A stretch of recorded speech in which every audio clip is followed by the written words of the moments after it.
La palabra con nosotras, con nosotros. Una reflexión de la palabra cotidiana en diálogo con el acontecer de la comunidad universitaria.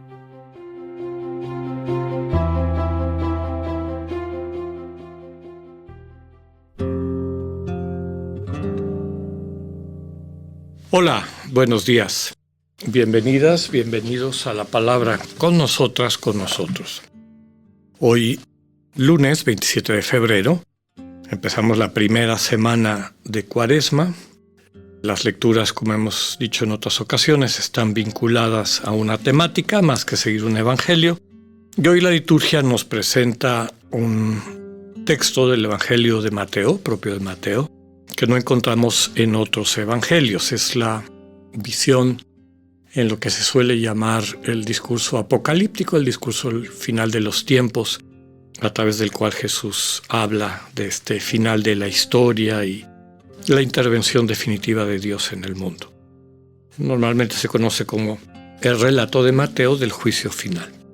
Ya les comentaba que es el capítulo 25, versículos del 31 al 46. En aquel tiempo Jesús dijo a sus discípulos: «Cuando venga el Hijo del Hombre rodeado de su gloria, acompañado de todos sus ángeles, se sentará en su trono de gloria. Entonces serán congregadas ante él todas las naciones, y él apartará los unos de los otros, como aparta el pastor a las ovejas de los cabritos, y pondrá las ovejas a su derecha y a los cabritos a su izquierda. Entonces dirá el rey a los de su derecha: vengan, benditos de mi Padre. Tomen posesión del reino preparado para ustedes desde la creación del mundo. Porque estuve hambriento y me dieron de comer, sediento y me dieron de beber, era forastero y me hospedaron, estuve desnudo y me vistieron, enfermo y me visitaron, encarcelado y fueron a verme». Los justos le contestarán entonces: «Señor, ¿cuándo te vimos hambriento y te dimos de comer, sediento y te dimos de beber? ¿Cuándo te vimos de forastero y te hospedamos, o desnudo y te vestimos? ¿Cuándo te vimos enfermo o encarcelado y te fuimos a ver?».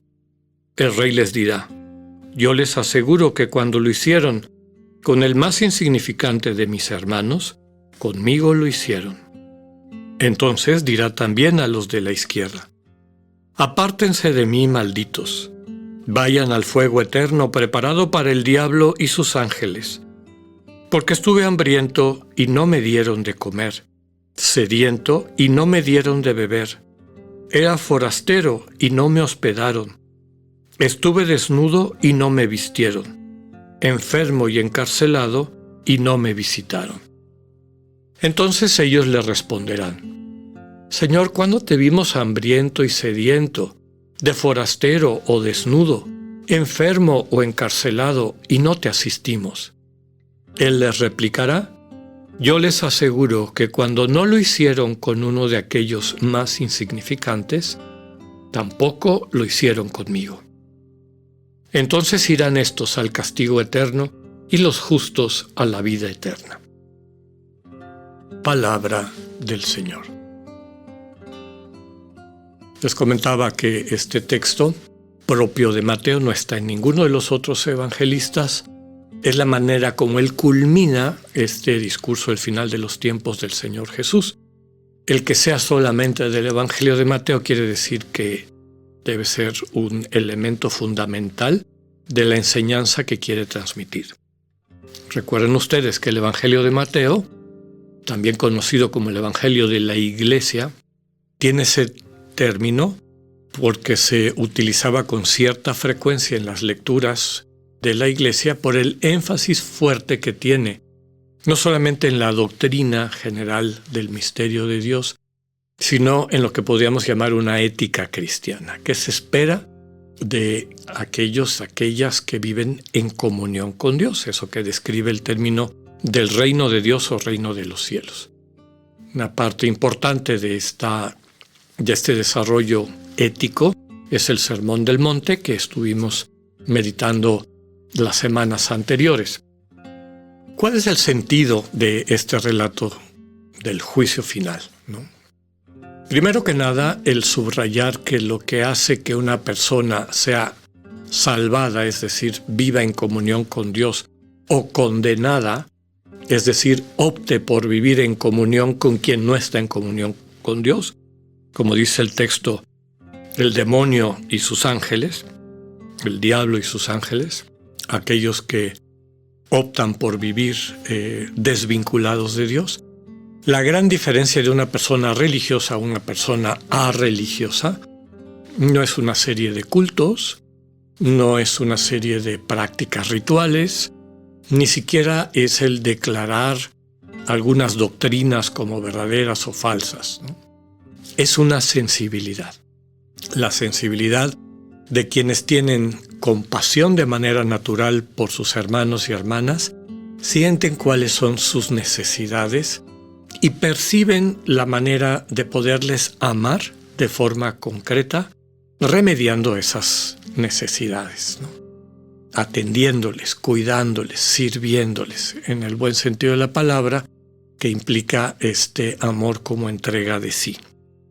Llama la atención, han dicho algunos autores, que estas personas con quienes el Señor está interactuando, diciéndoles que son los benditos de su Padre, algunos no lo reconocen. Y no solamente no lo reconocen porque, como les comentaba, algunos autores no solamente hablan de la sorpresa que tienen de ver que Jesús estaba en la persona y la necesidad de nuestros hermanos y hermanas más necesitados y necesitadas, sino que apunta también a que esta sensibilidad no necesariamente está solo dentro de la fe cristiana, ¿no? Hay personas que a lo mejor no reconocen a Cristo, pero sin embargo viven esta comunión con Dios. Y por lo tanto, con esta sensibilidad, inciden en el mundo atendiendo, acompañando, viendo la mejor manera de utilizar sus dones para bendecir la vida de las personas que les rodean.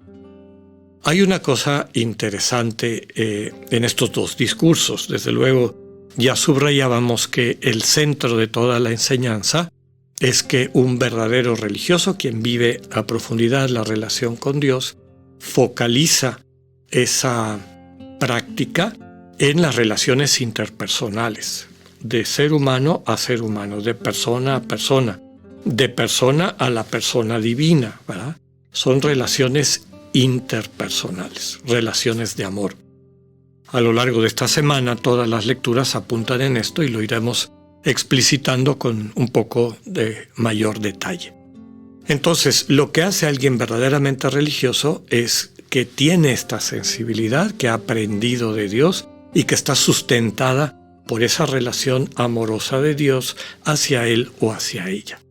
Lo segundo que dice es que hay la posibilidad, y es bastante clara, de separarse de esa relación de intimidad, de armonía, de comunión con Dios, en la cual consiste la salvación.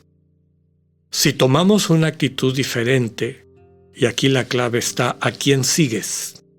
Si sigues a Jesús, si sigues a Dios y el proyecto de Dios, si cultivas esos momentos de silencio en los cuales esa comunicación discreta del amor de Dios que se vierte en tu vida te sana y te capacita, vas a poder sentir con el hermano y la hermana y poderlo acoger en tu vida y desde tu vida de una forma constructiva, de una forma creadora, siendo buena noticia para ellas y para ellos. Si no es así, corres el riesgo de quedar no solamente separado de los hermanos y hermanas, ese es un síntoma de que en el fondo vives separado, separada de Dios. A los que les dirige este discurso de bendición, el Señor dice, vengan benditos de mi Padre. El segundo discurso dice, apártense de mí, malditos. Aquí ya no aparece el Padre. Ya no aparece Dios finalmente, ¿no? Aquí claramente vemos que desde la perspectiva cristiana lo que llamamos condenación es una autoexclusión. En los próximos días iremos viendo cómo el amor puede crecer o decrecer, aparecer y consolidarse, o debilitarse y desaparecer en nuestra cotidianidad. De ese aprendizaje del arte de amar depende la salvación como nos la presenta el Evangelio de Mateo. Que tengan un buen día, Dios con ustedes.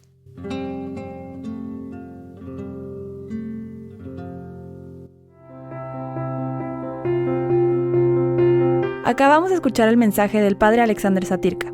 Escúchalo de lunes a viernes a las 8:45 de la mañana por radioiberoleon.com, a través de nuestra app gratuita para iOS y Android o por Spotify. Esta es una producción de Radio Ibero León en colaboración con el ITESO, Universidad Jesuita de Guadalajara.